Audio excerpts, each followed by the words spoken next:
Welcome to The Thing About Austen, a podcast about Jane Austen's world. I'm Zan. And I'm Diane. And this episode, we are talking about the depiction of Roma in Emma.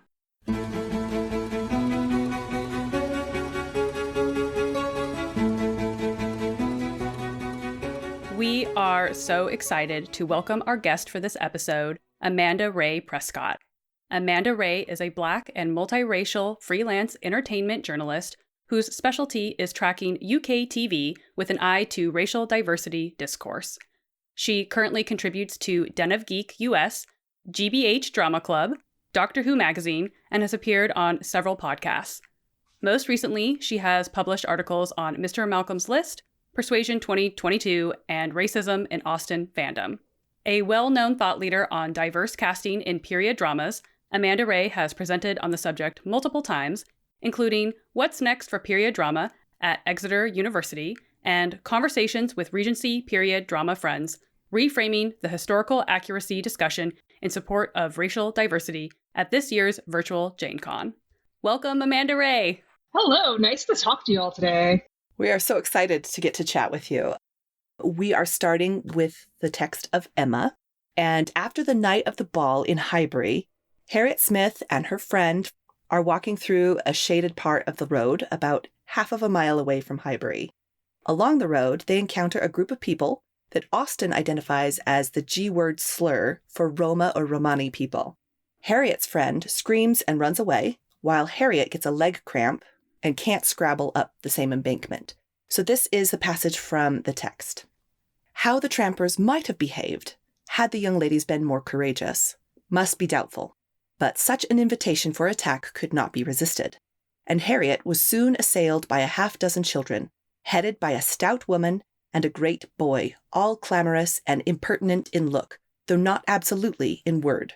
More and more frightened, she immediately promised them money, and taking out her purse, gave them a shilling, and begged them not to want more, or to use her ill. She was then able to walk, though but slowly, and was moving away. But her terror and her purse were too tempting, and she was followed, or rather surrounded, by the whole gang, demanding more. In this state, Frank Churchill had found her. She, trembling and conditioning, they, loud and insolent. So to begin this conversation, Amanda-Rae, can you talk to us about the Roma people and what life was like for them in England during this time, particularly in a rural community like Highbury? What people refer to as the Roma actually is several ethnic groups. The most common that people were into Austen or other English period dramas or classic literature will come up across will be your Roma, who are the descendants of the nomadic folks from India. Then you also have your Irish travelers, who are descendant from a Celtic nomadic tribe. There's also different culture traditions, different language groups within those two groups. So this is a simplified version of what we're commonly referred to in not just Emma, but in other English or literature or history. Now, during the Regency era, the Roma were stigmatized in multiple ways, both socially and financially and economically. There were laws against giving them charitable works. There were laws that restricted their freedom of movement because, again, since they are nomadic people, they did not have one set location. So what used to happen in Regency era in particular, the law that allowed landowners to enclose or fence their land was not enacted until 1857. But during the Regency era, you saw the beginning of the trend where landowners would fence off public or unclaimed land for their own economic purposes, which means nomadic folks would not be able to set up a temporary camp. They would restrict water and use access to water sources, access to grazing land, because again, many of the Roma had animals with them. They had horses, they had sheep, goat, your Irish farm animals, Right. So this is why I think in Austen's day, since a lot of her books are about property and about people's economic status, the Roma would be seen as a quote-unquote dangerous other because they didn't settle down in one place. They had older traditions or different traditions than the only way they could access quote unquote good society is if they gave up everything about their culture, about their way of life. It was pretty much forced assimilation.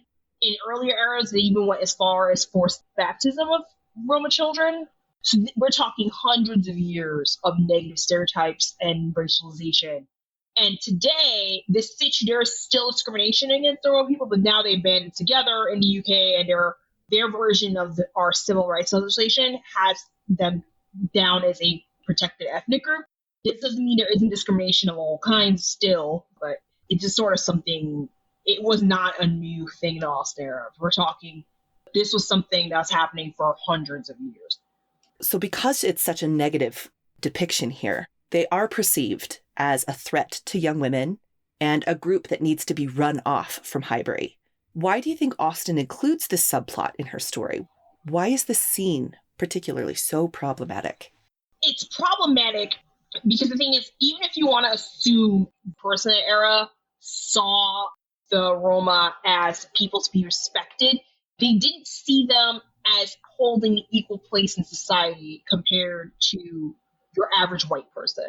And I say white specifically because in this era, as we all know, like, people of color at this point probably couldn't vote because voting at this point in England was tied to land ownership, and not just also, obviously, at this point only men could vote. And that was the other thing too. Their lack of land ownership exiled them from any part of the political process. Again, it's not like today where anybody over the age of a certain age can vote. Back then it was excessively tied to how much land and property you had. So what I think Austen, even in the best circumstances, Austen was trying to mock the way people treated the Roma. It's still problematic because if you wanted people to see a different side of the group, how is it you're depicting them as quote unquote highway robbers? Because some of the adaptations lean into that. It's not just kids who are curious, like, oh, there's somebody who looks different. Let me go, like, look and talk. It's definitely a scene of aggression. Mm-hmm. And it's sort of the same kind of thing you hear today about people, about the homeless, about other people of color. Like, this is a sort of disassociation with crime and negativity. That's a racist statement if you think about it. Yeah, absolutely. Well, and as you were saying, that she does particularly couch this. She uses the word attack very specifically. Well, and it's specifically noted in the text that Mr. Knightley, who is a local magistrate, so in this position of legal authority, he is given, quote, notice of there being such a set of people in the neighborhood. So it's sort of like, oh, we need to notify Mr. Knightley, the person who's in charge, to, heavy air quotes here, like, take care of the situation. Yeah, and there's actually the scene after this where we see the spread of the news. In, just a matter of hours, all of Highbury knows that there was this incident, that the Roma are outside of Highbury. They're not even in the town. They are outside of Highbury. But it becomes kind of this, they're all feeding into this, like, problematic frenzy. They're making it a frenzy. And then, yeah, calling for the magistrate and making sure that this is the fear-mongering that goes on here in this scene. It escalates so very quickly. So some of the adaptations have handled the scene differently. Emma 2020 takes out the attack. They still use the G slur, but then it's more Harriet talking to one of the kids or some of the members of the group. And it's more about her possibly giving them money. Like, for example, today, if you saw somebody, as you were walking and you asking for like $1 or something and you gave it to them, nobody's criminalizing you for that, but just giving somebody a coin who was Roma, that could have ended you in legal trouble. So that scene, of course, I don't think Emma 2020 kind of shows the entire depth of the situation. I feel like they were somewhat aware of the problematic racial stereotypes, but at the same time, or even communicate to the audience like what this meant in this world. Other adaptations have depicted the actual attack.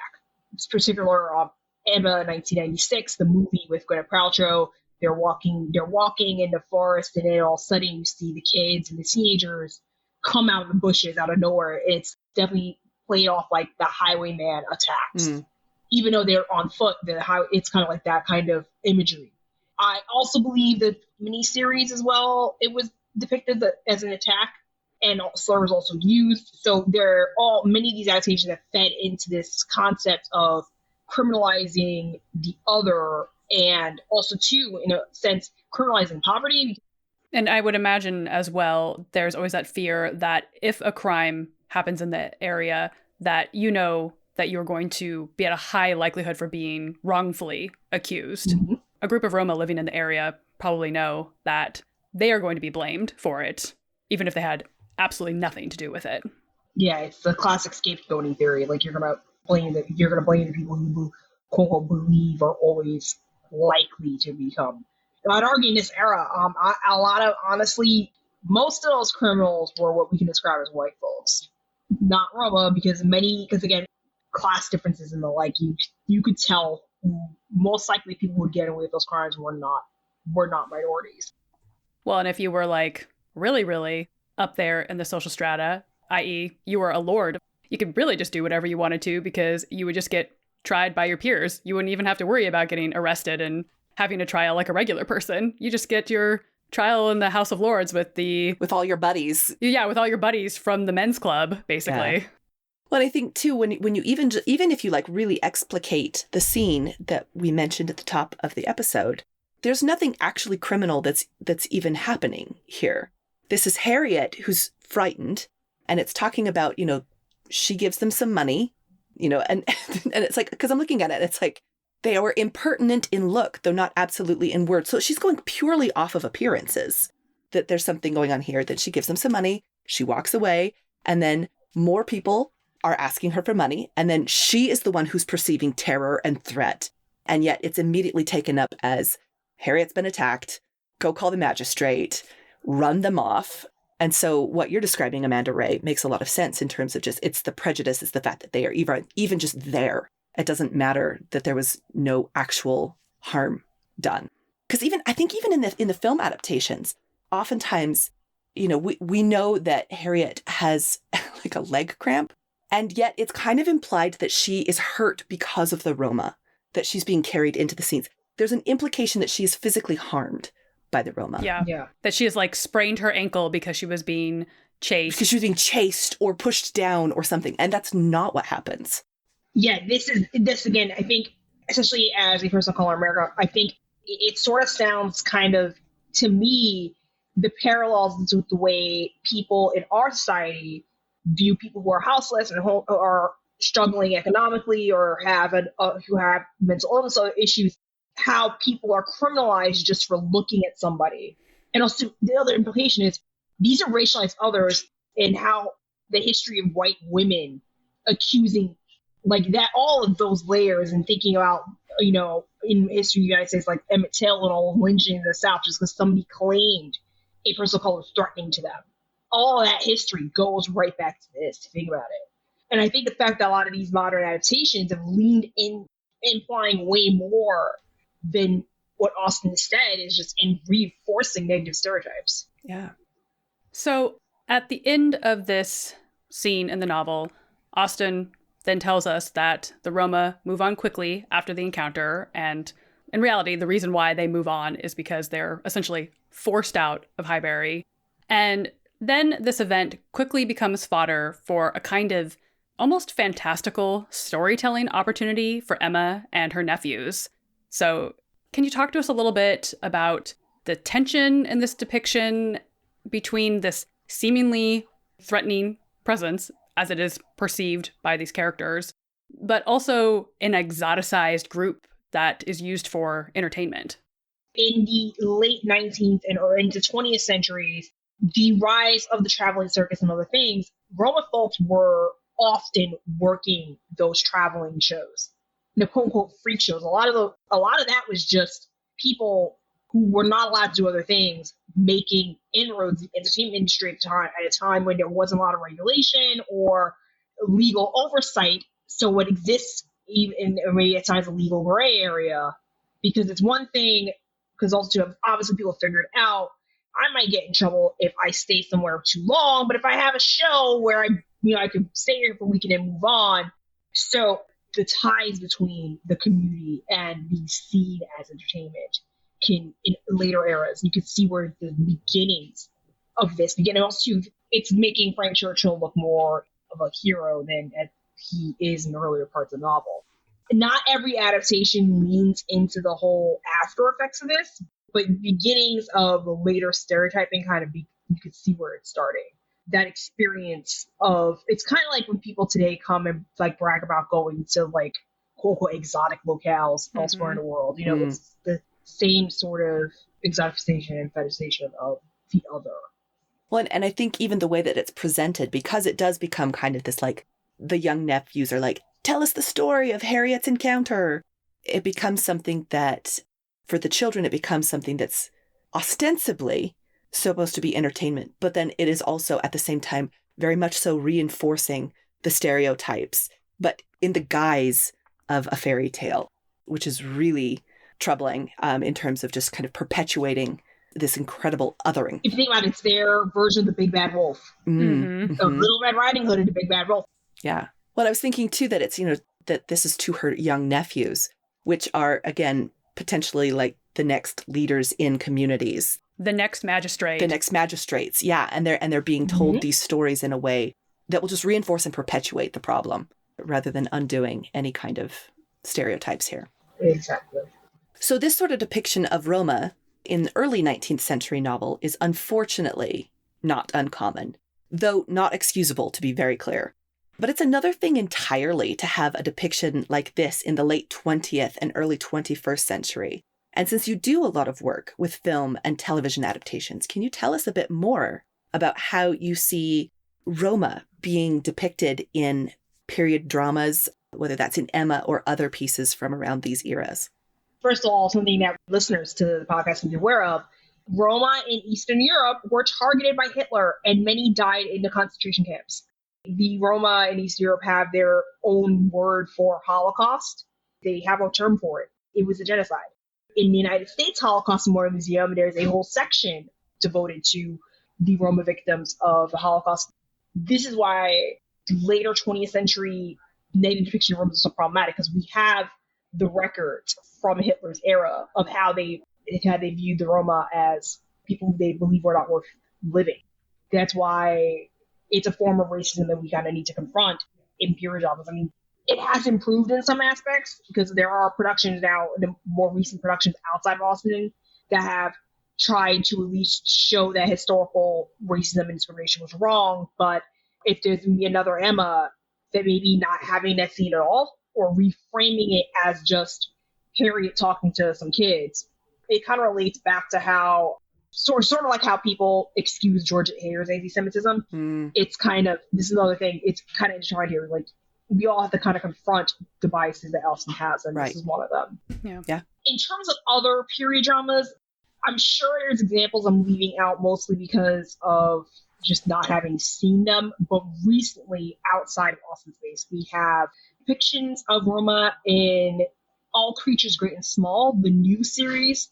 James Herriot's original text did use the G word, but not necessarily he was describing them as just a group of people who were traveling around the farms, and they were different than him, but he noticed he was sort of, his goal in depicting them essentially was like, they may not be like me or the other farmers in Yorkshire, but they care about their animals, they were interested in family, they just, had a different lifestyle. And then the new series kind of continues on with that notion. They don't use the term at all. They call them travelers or something else. And the scene is just mostly about how much one woman really loves her dog or finds a stray dog. And that sort of, the bond between animal and human kind of transcends the cultural difference. And that's how the scene played out. Now, in the older series that is actually hanging around on BritBox, you do see they do use the term. It's a little bit messier with continuing that message, but it's a good example of how a adaptation based on an older work where he's depicting that world where, again, people may not have known what was going on in Europe at the time. And activism, post-war activism on the Roma community is still like gaining momentum. So it's a good example of like how to handle that in terms of period depiction. On the other hand, you have some of the crime dramas depicting English country life, touching on that subject with varying degrees of success. More recently, I would say Grantchester and Father Brown, because they're both two different takes on 1950s rural England. Right. But they both have depicted Roma communities or Irish travelers. And in some of the plots, it's either they're the victims of crime or falsely accused of crime because, again, there are other. In Grantchester's case, Sidney Chambers, the main character, kind of runs off there because he's angry about his girlfriend breaking up with him.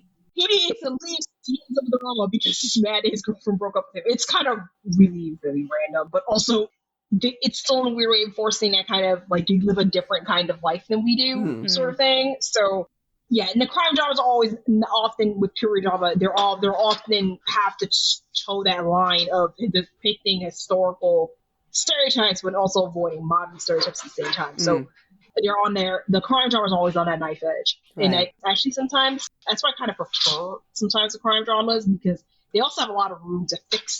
They have more room to fix the mistakes of the past. Sure. Because some of them are very, very loosely based on books, and others are, they have more flexibility because they're just writing different situations every week. So there's more creative license there. Yeah, that makes sense. Not a crime drama, not a period drama at all, actually. His Dark Materials, they have in the original, it's a fantasy alternate universe, England, but they have folks that they call the Egyptians. At one point, Roma were called Egyptians because many believed falsely they came from Egypt or Africa in general. So the Egyptians are a separate ethnic and cultural group in this universe. And in the new series, what they've done was consult with the Roma community in England on depiction, making sure they're avoiding stereotyping. There's also sort of a political thing within their world that they are not affiliated with the ruling government at the time, because there's a whole allegory between church and academia and religion. It's explaining the world of his Dark Materials is too much to get into here, but basically a positive depiction of Roma as a community, not necessarily defined by race either, because they have actors of color and white actors equally also they're all playing Egyptian characters. So, and there's some little tensions here, but again, the production was praised for their ability to break from the past in terms of negative stereotypes. Yeah, having actual cultural sensitivity, and I like, as you mentioned, consulting. I think that's an incredible example of the way that this should go. Exactly, every time. Yeah. Well, Amanda-Rae, thank you so much for joining us. Where can our listeners find you online and learn more about you and your work? Sure. Thank you so much for this. This is a topic that's come up infrequently in Austen fandom, but I feel like there wasn't enough of a conversation after Emma 2020, so I was excited to talk about this today. I love listening to your podcast because I always like finding out like deep dive information on things I didn't have to consider when I was reading or watching these adaptations. So thank you. Most of the time, I hang out on Twitter at Amanda-Rae Prescott. I have a blue check, so it's easy to find me. I have my portfolio website. Because I'm a freelancer, I dance around from publication to publication. I have all my most recent activity on my website, Amanda-Rae-Prescott.com. Thank you so much, Amanda-Rae. It's been a delight to talk with you. You're welcome. Thank you again to Amanda-Rae Prescott for joining us for today's discussion. You can find us on Instagram at The Thing About Austen and on Twitter at Austen_things. You can also check out our website, thethingaboutausten.com, and email us at thethingaboutausten@gmail.com. And stay tuned for our next episode where we will be talking about the Meryton Assembly. Thanks for listening. Bye.